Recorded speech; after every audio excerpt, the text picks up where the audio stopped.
On Saturday last week, the First Lady, Rachael Ruto, while in the company of Ida Odinga, attended the Women's International Day in Homa Bay County, becoming their first public appearance after the recent political deal between the ruling party, United Democratic Alliance, and Raila Odinga's Orange Democratic Movement, ODM party.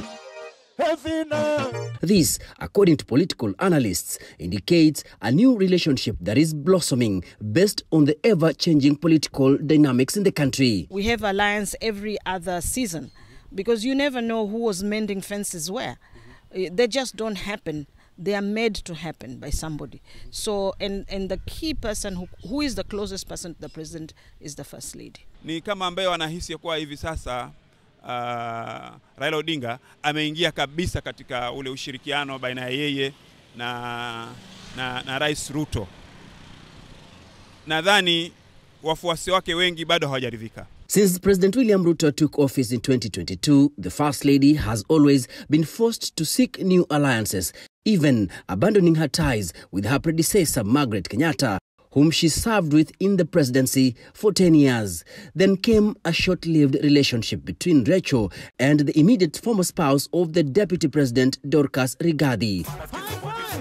Rachael was forced to sever ties with her prayer partner Dorcas due to the frosty relationship between President Ruto and his then Deputy Rigathi Gachagua, who was impeached from office. Because of the shaky and cagey relationship that existed between President William Ruto and former President Uhuru Kenyatta, it would have been a bit obnoxious and an eyesore to see her dalliance with former First Lady Margaret Kenyatta. She cannot be seen in public with Dorcas Rigathi because she'll be seen to be fertilizing a relationship that has been killed politically. It is worth noting that Rachael Ruto has not publicly exuded coziness with Joyce Kithure, the wife of Deputy President Kithure Kindiki, since he was sworn in nearly 5 months ago. As a tradition, the First Lady's relationship with the spouse of the Deputy President also symbolizes the political ambience between the President and that of his deputy. If the political marriage is broken, it's broken. There are no two ways about it. Personal relationships don't come in as spouses.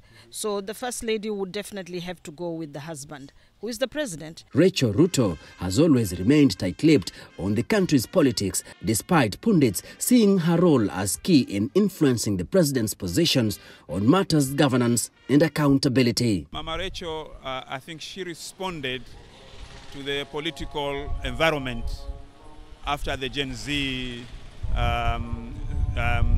riots and skirmishes. And her response was probably to analyze the situation and find the best way to respond to their grievances. I think staying out of the limelight was probably the best thing that she could have done. And sometimes the spouse is extremely powerful that the First Lady does not have room to maneuver. But now, it remains to be seen if Rachael's current clique of friends will have any impact in the ambitious plan by the Kenya Kwanza administration to retain power come 2027, or the musical chairs will shift again before then. Kevin Mutai, NTV in Mombasa.